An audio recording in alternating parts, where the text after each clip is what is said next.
हाँ जी students, so we are going to start this video on bar graph. ਹੁਣ ਤੁਹਾਨੂੰ ਸਾਫ ਪਤਾ ਲੱਗ ਰਿਹਾ this is vertical bar graph. ਆ ਵੇਖਣ 'ਚ ਸਾਫ ਪਤਾ ਲੱਗ ਰਿਹਾ ਇਹ ਵਰਟੀਕਲ ਹੈ and more over it is multiple. ਜੇ ਇੱਕ ਡਾਇਗਰਾਮ ਹੁੰਦੀ, ਇੱਕ ਗ੍ਰਾਫ ਹੁੰਦਾ, ਉਹਨੂੰ ਆਪਾਂ ਕਹਿਣਾ ਸੀ ਸਿੰਗਲ ਦੇ ਨਾਲ ਆਪਾਂ ਨੂੰ ਕੁਝ ਲਿਖਣ ਦੀ ਜ਼ਰੂਰਤ ਨਹੀਂ ਹੁੰਦੀ। ਦੋ ਹੈ ਤਾਂ dual and more than two ਹੈ ਤਾਂ ਵਰਟੀਕਲ। ਮੋਰ ਓਵਰ ਆਪਾਂ ਇਹਨੂੰ ਟ੍ਰਿਪਲ ਵੀ ਕਹਿ ਸਕਦੇ ਹਾਂ, ਬਟ ਇੰਨਾ ਆਪਾਂ ਨੂੰ ਡੀਪ ਜਾਣ ਦੀ ਜ਼ਰੂਰਤ ਨਹੀਂ ਆ। We can it will be sufficient ਕਿ ਆਪਾਂ ਵਰਟੀਕਲ ਲਿਖ ਰਹੇ ਹਾਂ, ਉਹ ਸਫੀਸ਼ੀਐਂਟ ਹੋਊਗਾ। ਠੀਕ ਹੈ, ਸੋ ਕਿਵੇਂ ਉਹਨੇ ਕੀ ਕਿਹਾ ਕਿ ਦਾ ਫੋਲੋਇੰਗ ਬਾਰ ਗ੍ਰਾਫ, ਜਿਹੜਾ ਬਾਰ ਗ੍ਰਾਫ ਦਿੱਤਾ ਹੋਇਆ shows the different modes of transport used to travel to and from work. ਮਤਲਬ ਵਰਕ ਤੇ ਜਾਣਾ ਤੇ ਵਰਕ ਤੋਂ ਘਰ ਆਉਣਾ, ਮਤਲਬ ਕੰਮਿਊਟਿੰਗ ਦੱਸ ਰਿਹਾ, ਟਰੈਵਲਿੰਗ ਦੱਸ ਰਿਹਾ। In one European country 3 years are given to us, 1960 after 20 year, 1980 after 20 year, 2000। ਮਤਲਬ on as a whole we can say 4 decade ਦੀ ਗੱਲ ਕਰਦਾ ਪਿਆ, 40 ਸਾਲਾਂ ਦੀ ਗੱਲ ਕਰਦਾ ਪਿਆ।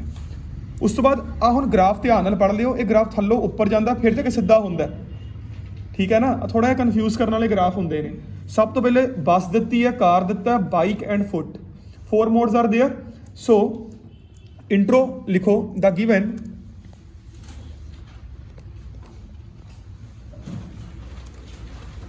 Multiple bar graph emphasizes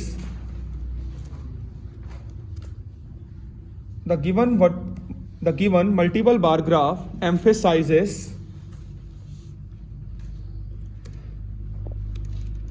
the 4 different modes of transportation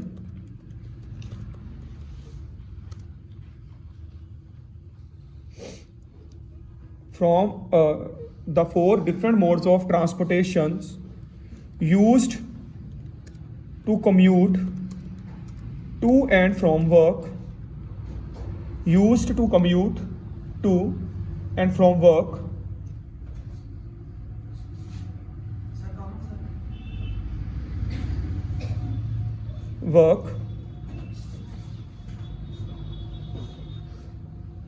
in a particular European country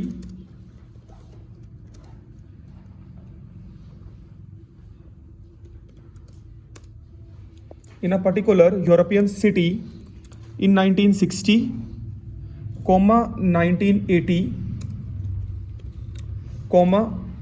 and 2000. Okay students, 1960, 1980 and 2000, full stop. Is it now clear? ਹੁਣ ਗੱਲ ਆ ਗਈ ਓਵਰਆਲ ਦੀ। ਓਵਰਆਲ 'ਚ ਆਪਾਂ ਨੂੰ ਕੀ ਪਤਾ ਲੱਗਣਾ ਚਾਹੀਦਾ, ਜਿਹੜੀ ਚੀਜ਼ ਜ਼ਿਆਦਾ ਹੈ ਤੇ ਜਿਹੜੀ ਚੀਜ਼ ਘੱਟ ਹੈ। ਹੁਣ ਧਿਆਨ ਨਾਲ ਦੇਖੋ, ਓਵਰਆਲ ਦੇ ਵਿੱਚ ਮੈਂ ਕੀ ਗੱਲ ਕਰਾਂਗਾ। ਸਭ ਤੋਂ ਜ਼ਿਆਦਾ ਪੋਪੂਲੈਰਿਟੀ ਕਾਰ ਦੀ ਵਧੀ ਹੈ 3 ਸਾਲਾਂ ਦੇ ਵਿੱਚ। ਕਾਰ ਕੁਛ ਵੀ ਨਹੀਂ ਸੀ, ਜਾਂਦੀ ਜਾਂਦੀ ਕਿਤੇ ਪਹੁੰਚ ਗਈ। ਐਂਡ ਸਭ ਤੋਂ ਜ਼ਿਆਦਾ ਪੋਪੂਲੈਰਿਟੀ ਘਟੀ ਕਿਹਦੀ ਹੈ?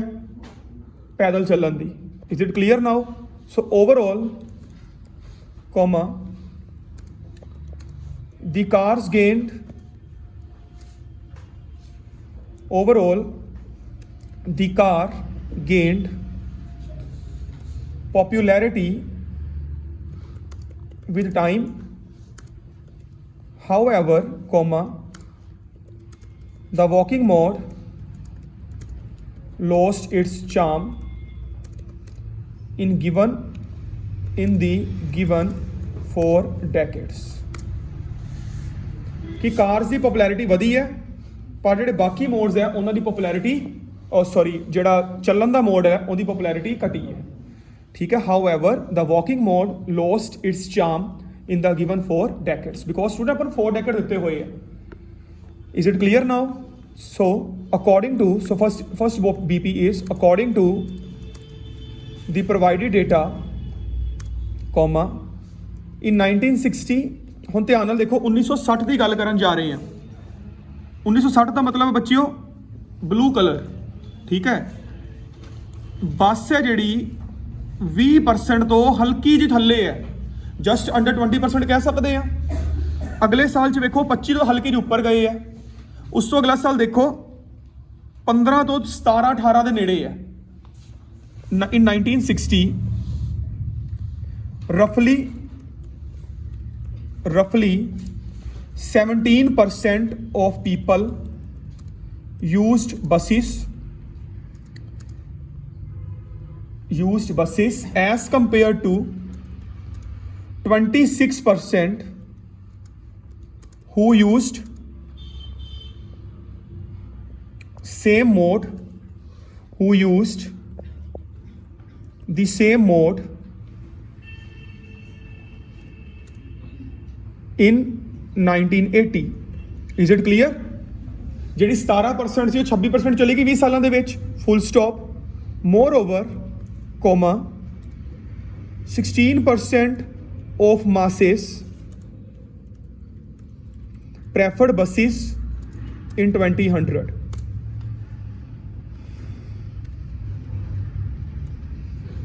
Moreover, 16% of masses preferred buses in 2000. Is it clear now? ਹੁਣ ਦੇਖੋ ਮੈਂ ਕੋਈ ਵੀ ਪ੍ਰਪੋਰਸ਼ਨ ਨਹੀਂ ਲਗਾਈ, ਅੱਗੇ ਮੈਂ ਆਪਣੀ ਹਰ ਵੀਡੀਓ ਦੇ ਵਿੱਚ ਤੁਹਾਨੂੰ ਪ੍ਰਪੋਰਸ਼ਨਸ ਨਾਲ ਸਿਖਾਣਾ। ਇਹਦਾ ਮਤਲਬ ਆ ਨਹੀਂ ਕਿ ਇੱਥੇ ਪ੍ਰਪੋਰਸ਼ਨ ਲੱਗ ਨਹੀਂ ਸਕਦੀ ਕਿ ਇੱਥੇ ਆਪਾਂ ਨੂੰ 40% ਦਿੱਤਾ ਹੈ, ਇਹ ਕੋਈ 40% ਨਹੀਂ ਦਿੱਤਾ ਹੋਇਆ ਸਟੂਡੈਂਟਸ, ਠੀਕ ਹੈ? ਇਹ ਕੋਈ 40% ਨਹੀਂ ਦਿੱਤਾ ਹੋਇਆ, ਇਹ ਹੈਗਾ 100 ਦੇ ਹਿਸਾਬ ਨਾਲ ਹੀ ਹੈ, ਪਰ 40 ਟੱਪਿਆ ਹੀ ਨਹੀਂ। ਡੈਟਸ ਵਾਈ ਉਹਨਾਂ ਨੇ 40 ਤੇ ਰਿਸਟ੍ਰਿਕਟ ਕਰਕੇ ਰੱਖਤਾ। We can use proportions here, ਕੋਈ ਹਾਰਡ ਐਂਡ ਫਾਸਟ ਰੂਲ ਨਹੀਂ ਹੈਗਾ ਕਿ ਆਪਾਂ ਯੂਜ਼ ਨਹੀਂ ਕਰ ਸਕਦੇ। Is it clear now? Okay, full stop. Besides comma, ਹੁਣ ਦੇਖੋ ਅਗਲਾ ਮੋਡ ਹੈ ਬੱਚੇ ਕਾਰ। ਕਾਰ ਦੀ ਗੱਲ ਕਰੀਏ, ਪਹਿਲੇ ਸਾਲ 'ਚ 5 ਤੋਂ ਹਲਕਾ ਜਿਹਾ ਉੱਪਰ 7% ਹੈ, ਅਗਲੇ ਸਾਲ 'ਚ 25 ਤੋਂ 20 ਤੋਂ 25 ਦੇ ਬਿਲਕੁਲ ਵਿਚਕਾਰ, ਮਤਲਬ ਕਿੰਨਾ ਆਪਾਂ ਕਹਿ ਸਕਦੇ ਹਾਂ 23.5 ਦੇ ਨੇੜੇ, 22.5 ਸੌਰੀ 23 ਕਹਿ ਲਾਂਗੇ, ਰਫਲੀ ਲਗਾ ਦਾਂਗੇ ਨਾਲ, ਰਫਲੀ ਅਰਾਊਂਡ ਆਲਮੋਸਟ ਨੀਅਰਲੀ ਅਪਰੋਕਸੀਮੇਟਲੀ ਇਹ ਸਾਰਾ ਕੁਝ ਲੱਗ ਸਕਦਾ, ਠੀਕ ਹੈ? ਤੇ ਲਾਸਟ ਵਿੱਚ ਜਾ ਕੇ ਤਾਂ ਰੌਕਟ ਹੀ ਕਰ ਗਿਆ 35-40 ਦੇ ਵਿਚਕਾਰ ਪਹੁੰਚਿਆ ਹੋਇਆ, ਹੋ ਸਕਦਾ 37 ਦੇ ਨੇੜੇ ਹੋਵੇ, ਠੀਕ ਹੈ? ਸੋ ਬਿਸਾਈਡਸ ਕੋਮਾ ਓਨਲੀ 6% commuters, commuter मतलब travelers, 6% commuters opted for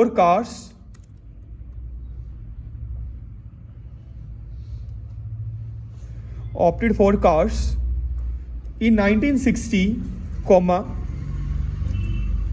followed by 23% after 2 decades. Is it clear? Followed by 23 years after 2 decades. Moreover, comma, in 2000, this proportion had boosted and touched 36%. ਇਹ ਪ੍ਰਪੋਰਸ਼ਨ ਵਧੀ, ਬੂਸਟਡ ਤੇ ਰੌਕਟਡ, ਇਹ ਮੈਂ ਉਦੋਂ use ਕਰਦਾ ਜਦੋਂ ਬਹੁਤ ਜ਼ਿਆਦਾ ਚੇਂਜਸ ਆਈਆਂ ਨੇ। This proportion had boosted and touched 36%. Is it clear now, students? Any trouble? No trouble? Shall we proceed? ठीक है। ਹੁਣ ਆ ਗਿਆ ਬਾਈਕ। ਦੇਖੋ ਬਾਈਕ ਦਾ ਹੁਣ ਤੁਸੀਂ ਕਹੋਗੇ 25 ਹੈ, ਇਹ 25 ਨਹੀਂ ਹੈਗਾ, ਹਲਕਾ ਜਿਹਾ ਉੱਪਰ ਹੈ, ਕਿਉਂਕਿ ਉਹ ਇੱਕ ਐਰੋ ਕੱਢ ਕੇ ਬਾਰ ਗ੍ਰਾਫ ਸਟਾਰਟ ਹੋ ਰਿਹਾ ਹੈ, ਠੀਕ ਹੈ? ਉਸ ਤੋਂ ਬਾਅਦ 20% ਦੇ ਨੇੜੇ ਜਾ ਰਿਹਾ ਹੈ, ਤੇ ਉਸ ਤੋਂ ਬਾਅਦ 5 ਤੋਂ ਹਲਕਾ ਜਿਹਾ ਉੱਪਰ ਹੈ। ਹੁਣ 5 ਦਾ ਮਤਲਬ ਕੀ ਹੈ? 1 in 20, ਜਸਟ ਓਵਰ 1 in 20 ਕਹਿ ਦਾਂਗੇ। 20 ਤੋਂ 21-22 ਦਾ ਮਤਲਬ ਕੀ ਹੈ? ਜਸਟ ਓਵਰ 1/5 ਜਾਂ 2 in 10। ਤੇ 25 ਦੇ ਉੱਤੇ ਦਾ ਕੀ ਮਤਲਬ ਹੈ? ਐਗਜ਼ੈਕਟਲੀ ਆ ਕੁਆਟਰ ਜਾਂ ਜਸਟ ਓਵਰ ਆ ਕੁਆਟਰ। ਇਹਦਾ ਮਤਲਬ ਕੀ ਹੋ ਗਿਆ? ਹੁਣ ਆਪਾਂ ਪ੍ਰਪੋਰਸ਼ਨਸ ਯੂਜ਼ ਕਰਾਂਗੇ। 2 ਦੇ ਵਿੱਚ ਆਪਾਂ ਵਿਦਆਊਟ ਪ੍ਰਪੋਰਸ਼ਨ ਗਏ ਆ, 2 ਦੇ ਵਿੱਚ ਆਪਾਂ ਵਿਦ ਪ੍ਰਪੋਰਸ਼ਨਸ ਜਾਵਾਂਗੇ, ਬਿਕੋਜ਼ ਆਪਾਂ ਨੂੰ ਸਾਰਾ ਕੁਝ ਆਉਂਦਾ ਹੈ। ਆਪਣੇ ਆਪ ਨੂੰ ਪਹਿਲੇ ਹੀ ਕਮਜ਼ੋਰ ਲੈ ਕੇ ਨਾ ਚੱਲਿਆ ਕਰੋ, ਕਮਜ਼ੋਰ ਲੈ ਕੇ ਚੱਲੋਗੇ ਜ਼ਿੰਦਗੀ ਨੇ ਰੇਸਾਂ ਹਾਰ ਜਾਓਗੇ। ਆਪਣੇ ਆਪ ਨੂੰ ਬੂਸਟ ਕਰਨਾ ਸਿੱਖੋ, ਠੀਕ ਹੈ? ਤੇ ਇਹ ਬੂਸਟ ਕਿਸੇ ਦੇ ਕਹਿਣ ਤੇ ਨਹੀਂ ਹੋਣਾ ਤੁਸੀਂ ਲੋਕਾਂ ਨੇ, ਇਹ ਬੂਸਟ ਉਦੋਂ ਹੀ ਹੋਊਗੇ ਤੁਹਾਡੇ ਅੰਦਰੋਂ ਆਵਾਜ਼ ਆਊਗੀ, ਠੀਕ ਹੈ? In addition, comma, just over a quarter proportion of masses used bikes in 1960. Zoom करियो सर इधर। Just over a quarter proportion। आ ਹੁਣ 25 ਤੋਂ ਵੇਖੋ ਉੱਪਰ ਨੂੰ ਜਾ ਰਿਹਾ ਹੈ, ਸੋ 25 ਦਾ ਮਤਲਬ ਹੋ ਗਿਆ ਐਗਜ਼ੈਕਟਲੀ ਅ ਕੁਆਟਰ, 26-27 ਦਾ ਮਤਲਬ ਹੋ ਗਿਆ ਜਸਟ ਓਵਰ ਅ ਕੁਆਟਰ। ਬਾਈਕਸ ਉਹਨਾਂ ਨੇ ਯੂਜ਼ ਕੀਤੀਆਂ ਇਨ ਦਾ ਈਅਰ 1960। ਇਸ ਤੋਂ ਬਾਅਦ ਬੱਚੋ ਡਿੱਗਿਆ ਤੇ 20-21 ਦੇ ਨੇੜੇ ਆ ਗਿਆ, ਠੀਕ ਹੈ?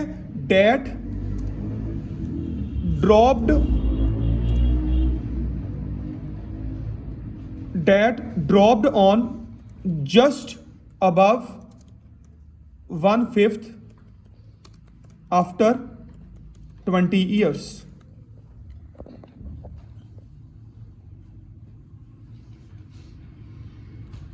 इज इट क्लीयर बच्चे?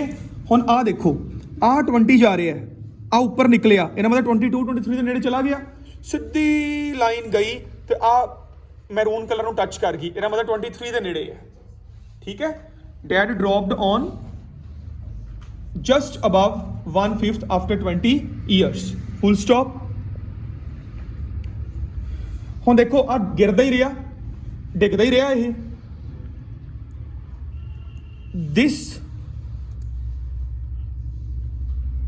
This trend kept on following. This trend kept on following. एक मिनट गलती होगी। This mode kept on following downward trend